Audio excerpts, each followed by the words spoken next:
Hi, everybody. Welcome to today's workshop on Negotiating 101. My name is Roxanne. I am the Associate Director in Career and Professional Development. And my co-presenter, I'll let her introduce herself. Hi, everyone. My name is Eilish Russell. I am the Career Advisor at Career and Professional Development. And it's such a pleasure to be here today.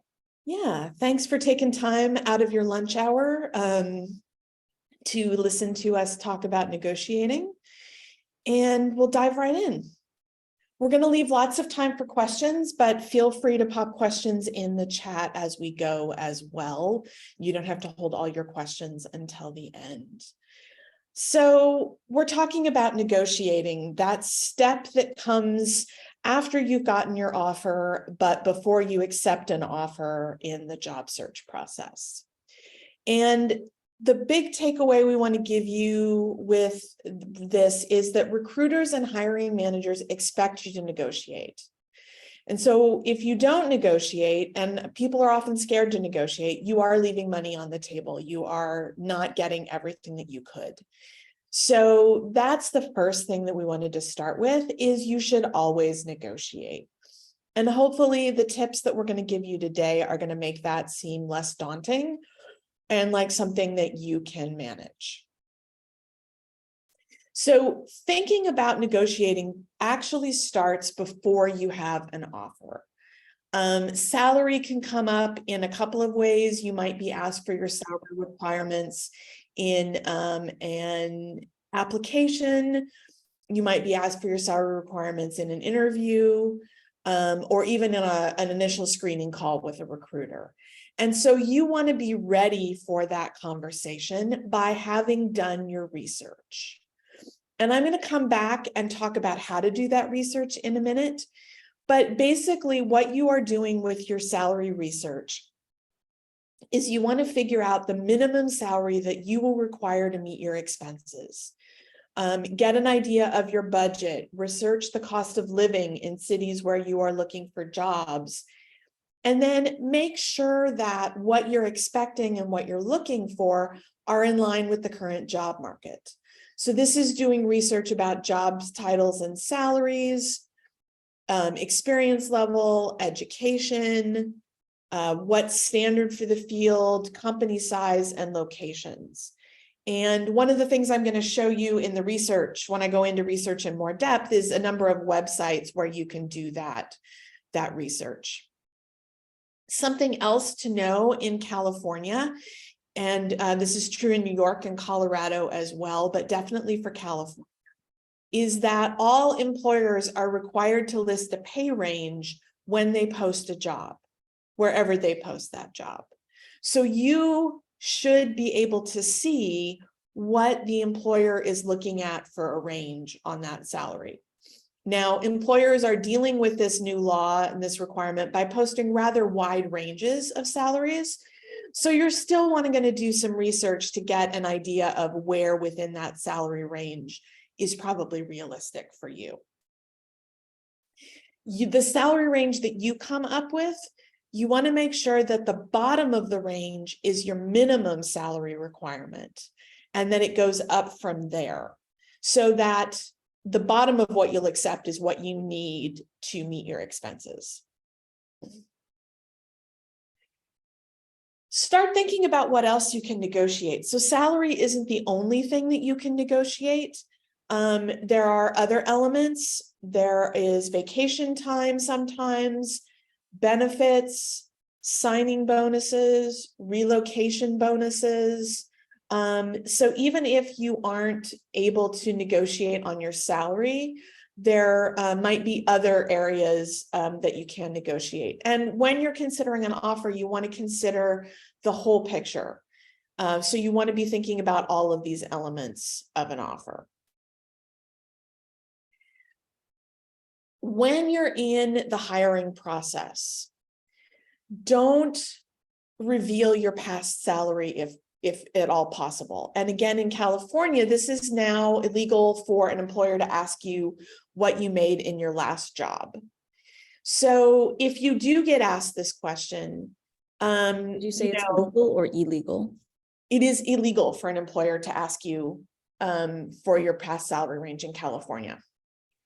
So that's not something they can get from you. And the reason for that is that we found that knowing past salary ranges can be discriminatory, because people who are historically paid less, then when they report a past salary range, a current salary range gets based on that, and they end up with overall lower pay. So that's why California has that law. What you want, if you do get asked about your salary, you want to phrase it as your salary expectation or your salary range. And you always want to give a range. But you can say, if you get asked this question, you can say something like, my range is flexible and based off a number of factors. I'd like to learn more about the position and the salary range you have in mind for it. So if you're pressed to give an absolute number, give the top of your range. You know, this is why you want to have your research done in advance, so you really know what your requirements are and what the market is currently supporting.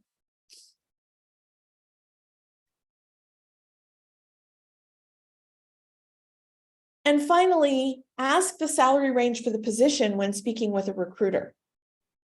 It is fine to do this early on. Maybe you have an initial screening call, or this is a good question for the end of an initial interview.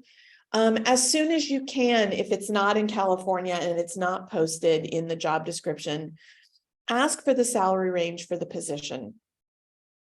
Hopefully you'll get a response, and that will help you know whether, you know, this job is even within what's possible for you.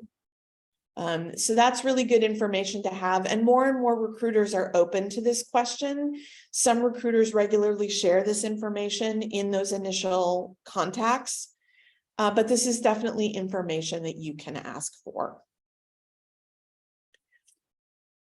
So those are things to keep in mind with a pre-offer, with before you get an offer. So let's take a look at researching salary. And we have a whole page of resources collected together for you to help you with that. And I think I have to, yeah.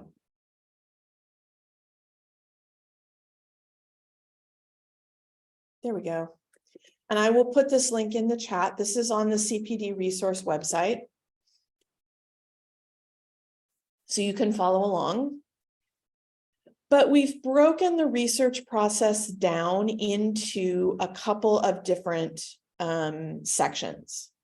So the first thing to figure out when you're doing your research for negotiation is to figure out your needs. And we've listed out some expenses that you might have thought about: rent, housing, student loan payments. But don't forget insurance costs, transportation, and recreation and discretionary spending. So you want to leave yourself a little bit of a cushion for those other expenses. And basically what you're doing is building a budget for yourself. And CPD has created a budget spreadsheet, and you can click on that link and it opens to a Google Doc, and then you can save that Google Doc, copy it, and make your own copy. And it has formulas already filled out for you to help you figure out, and categories put in to help you figure out, you know, what are your expenses going to be. Another really valuable thing when you're figuring out your expenses is figuring out what your actual take-home pay is going to be. So you may know an annual salary, whether that's paid, you know, as a salary or hourly. You probably have an annual amount for the position. And the paycheck calculator that we've linked to here is a really cool tool that lets you estimate what taxes are going to come out of your paycheck, Social Security, Medicare, and then can help you figure out what your employer's insurance costs, what insurance costs might come out. So it's a really great way to figure out, well, okay, so this position pays $60,000 a year. What does that actually translate to every 2 weeks in a paycheck, or every month in a paycheck? And that can also be really helpful for getting a sense of what your basic minimum salary requirements are. And then the last part of figuring out your requirements is being aware of the cost of living in cities where you're planning to look for jobs. And we have a number of websites listed that have information about that cost of living. Numbeo is really quite fun to play with and has some really good data, but you might want to check out salary.com and payscale.com as well. And the Going Global resource that Art Center pays for you to have access to also has guides to living in various cities, not just in the US, but around the world. So figuring out your expenses, figuring out the cost of living in the cities where you're looking for jobs, and then figuring out a budget so that you know how much you need when you go into that negotiation. That's part one of the research. Part two of the research is the job market. So you want to be sure that your salary expectations match what's current in the job market. So you're going to research job titles and salaries. Think about things like experience level, company size, location, and there are a number of sites that pull this data together. They all generate data in different ways. Some is by people entering their job data directly when they make a profile. Both Glassdoor and Choroflot, which is a design-focused website, require you to create a profile. And one of the things that they try to get from you is salary data if you've worked before. So others have reported data, publicly available data, data that they've collected. It's all collected in different ways. So it's really great to research what the salaries are for the kinds of positions that you're looking for on more than one site, so that you can get a sense, a really accurate sense of what the market is supporting when you are searching. So those are the two parts of the research that you want to do: knowing your requirements and knowing what the job market will bear. So let's go back to our presentation slides. Anybody have any questions you want to ask? You can put them in the chat. Anything about research, you can always ask them at the end as well, but I'll give you a moment here to see if there's any questions about any of this.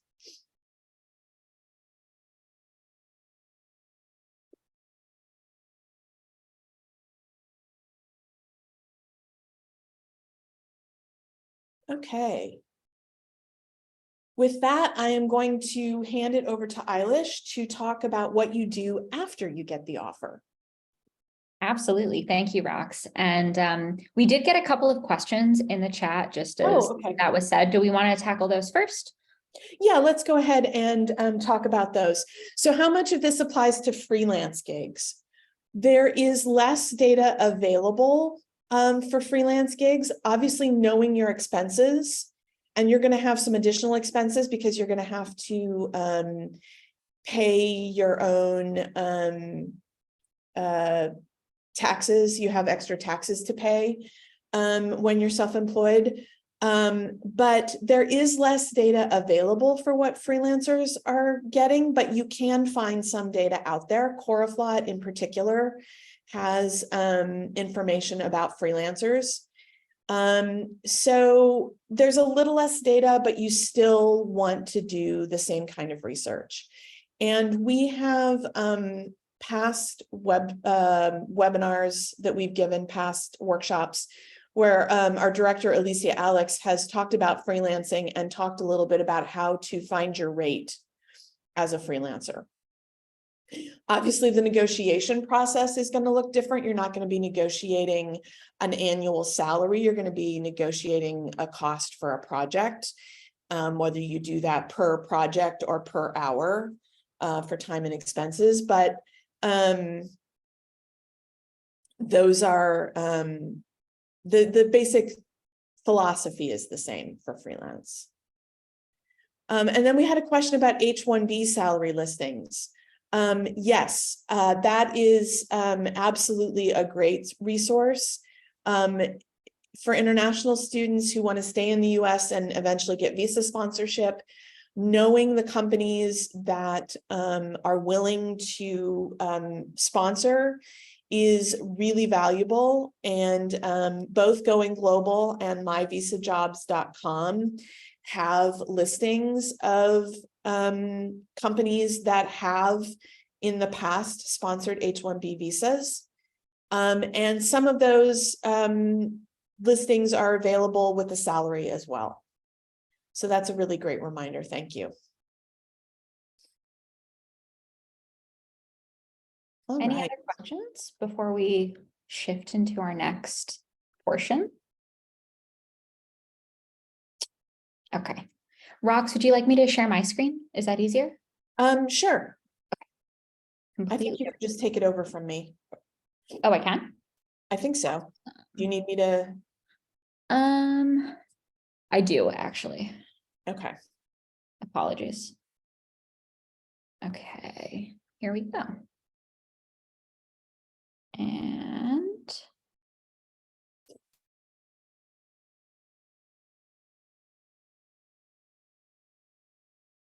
okay, wonderful.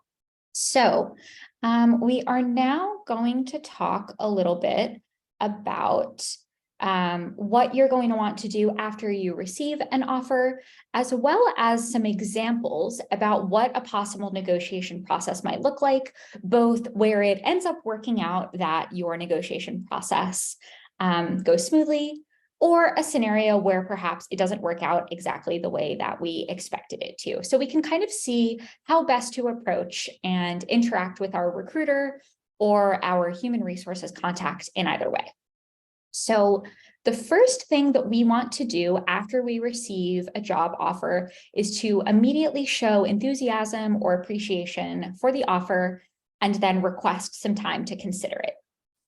This is really important, even if the offer isn't exactly or close to what we were ideally hoping for, because it really engenders the ability to continue a conversation and kind of a good faith approach to continuing that negotiation process. Additionally, I really encourage everyone to generally request time to consider their job offer, even if the initial offer is at or above what your initial salary request would have been. It just gives you time to consider the offer in full and speak about it with friends, family members, any kind of trusted advisors you may value the opinion of. And there are a couple of ways that we can do this. Typically, it is considered appropriate to ask for a couple of days or perhaps until the end of the week.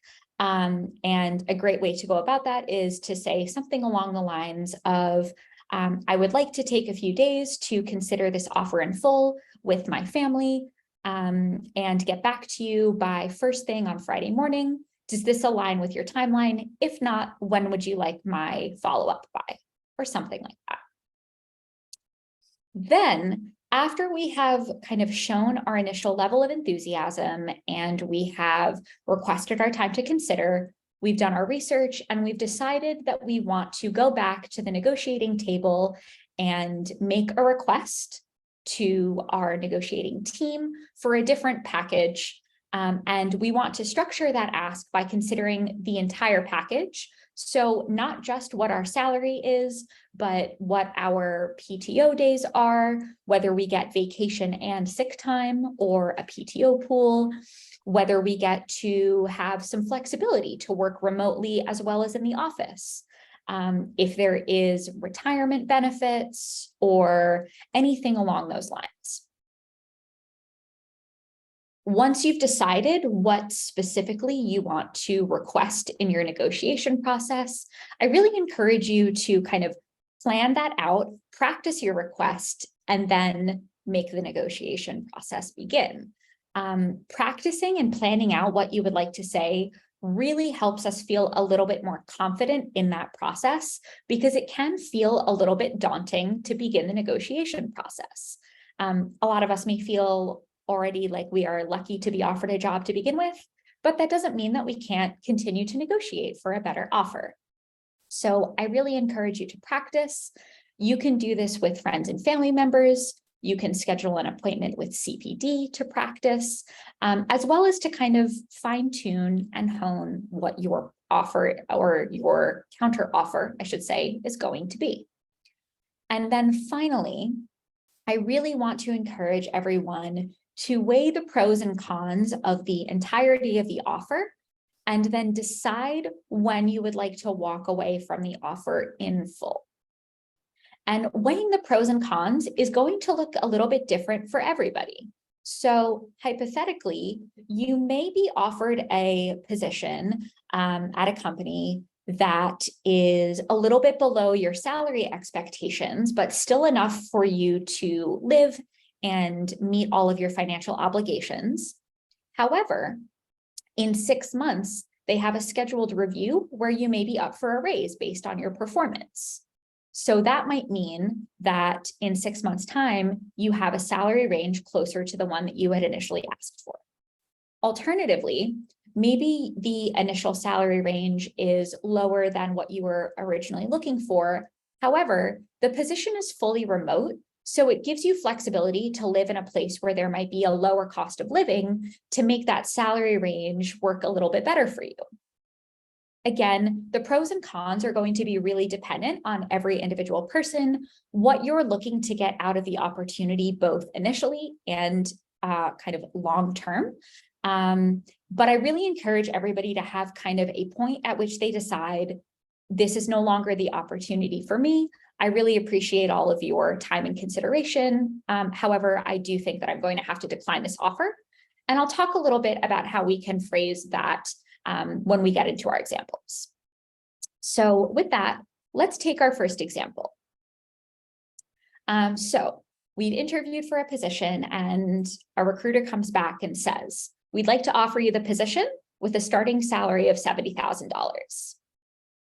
We could say back in our counter offer, thank you so much for the offer. I'm excited about the opportunity to work with your team. However, based on my research and experience, I was hoping for a salary closer to 75. Is there any room for negotiation on this salary? A recruiter comes back and says, I understand your request, and I think we can work with that, which is a great sign. Let me check with HR to see if we can adjust the salary to 75. In the meantime, is there anything else you'd like to discuss or any other questions that you have?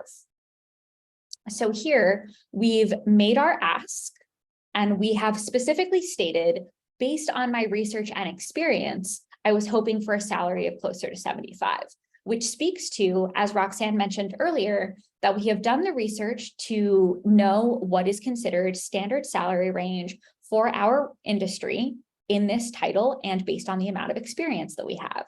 And we are backing up our counter offer with specific info to showcase that this is still a reasonable request.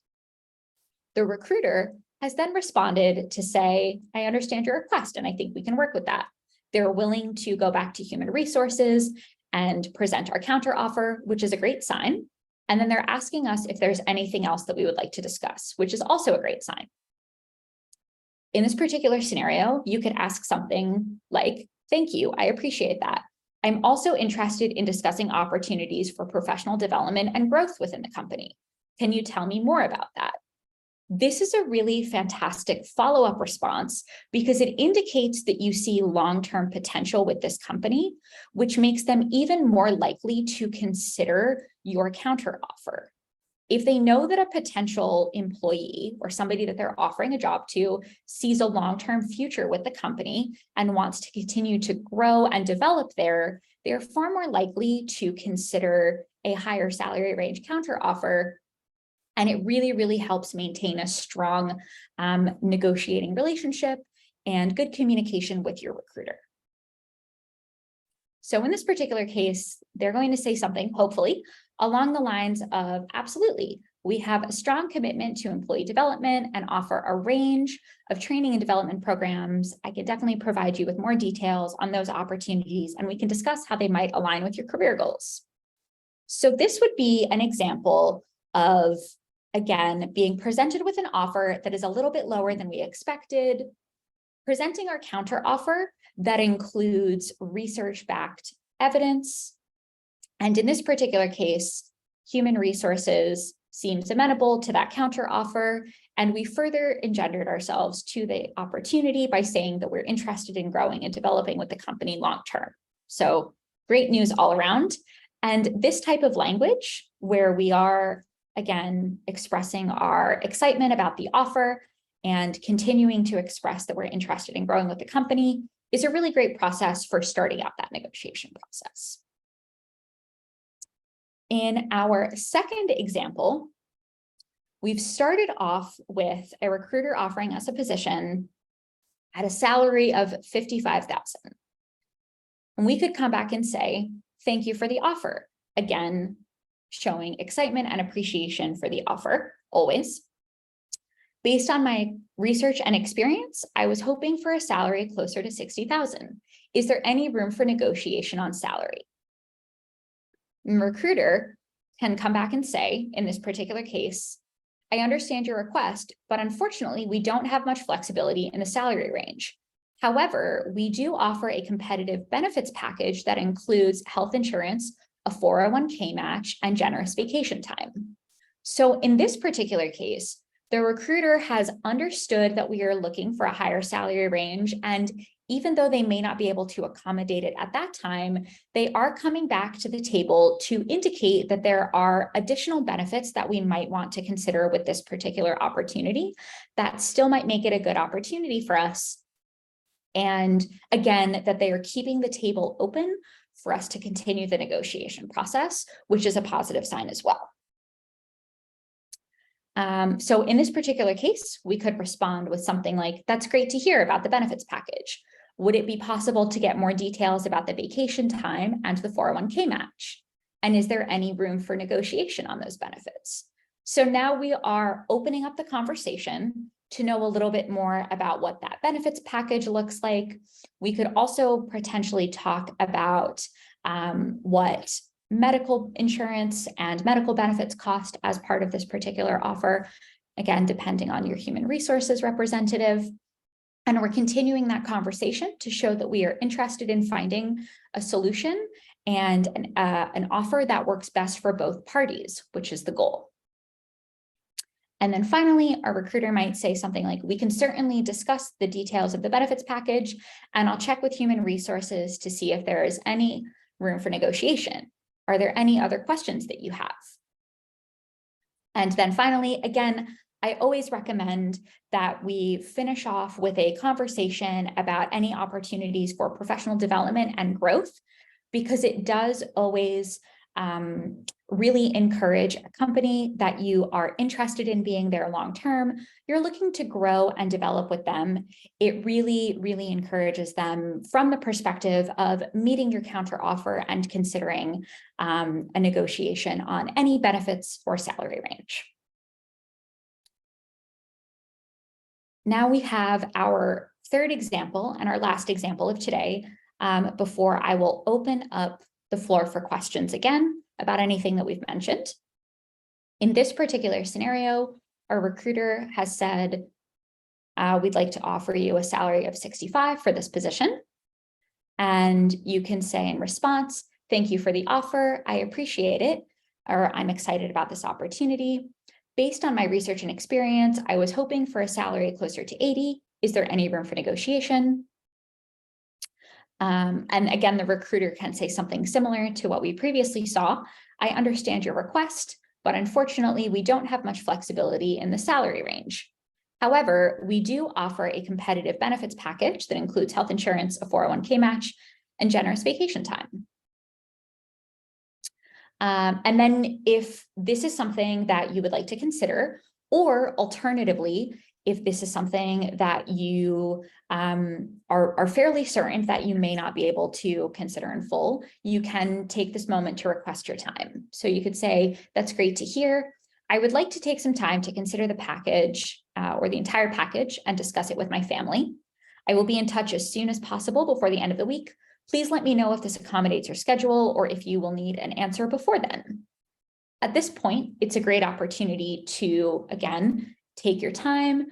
If you would like to do any more research to see if there are, if this is kind of a standard salary range for this company or for this industry, really just kind of ensure yourself that you're in a great position to negotiate as best possible. And speak with family, speak with friends. If you have any other potential interviews or opportunities that are up in the air, this is also a really good time to kind of touch base with them and mention, you know, hello, I hope all is well. I'm currently in the process of speaking with another company, and I just wanted to know if I was still in consideration for this role as well. Please let me know when you can. Thank you so much for your time. If you do still decide that based on your research, based on your financial obligations, that you're not able to accept the position based on the salary that they've offered, that's completely okay. We all have financial obligations that we need to meet, and we want to be sure and feel comfortable in the salary that we are accepting, that it's going to be sufficient for us and our families and anything that we need to be, you know, obligated towards.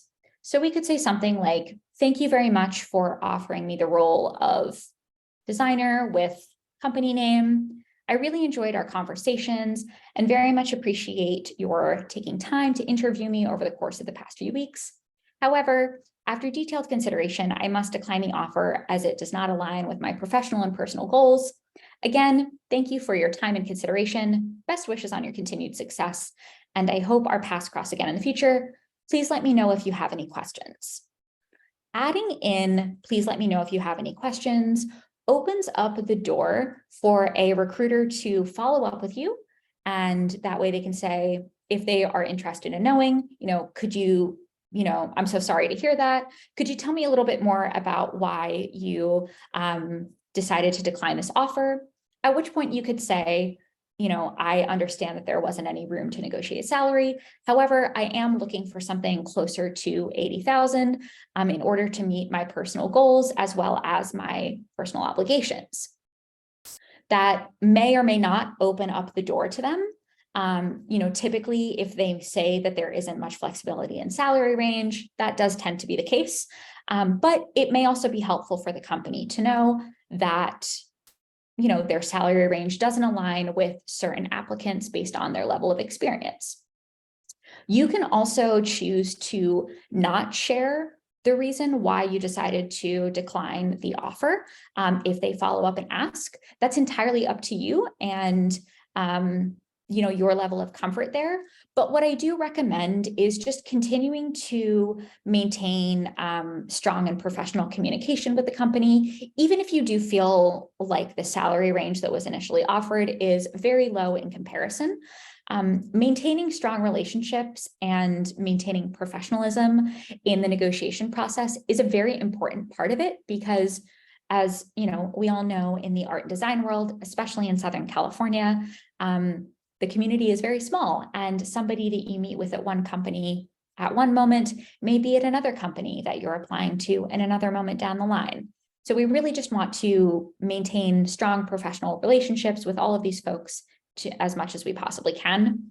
That does not mean that we have to accept a position that is not in line with our goals or our needs, but we can decline those types of opportunities still with a level of professionalism and respect. So those are kind of our three examples here of different scenarios where you may receive the confirmation of your counter offer being accepted, or where your counter offer may not be accepted, and some ways that you can navigate those different opportunities.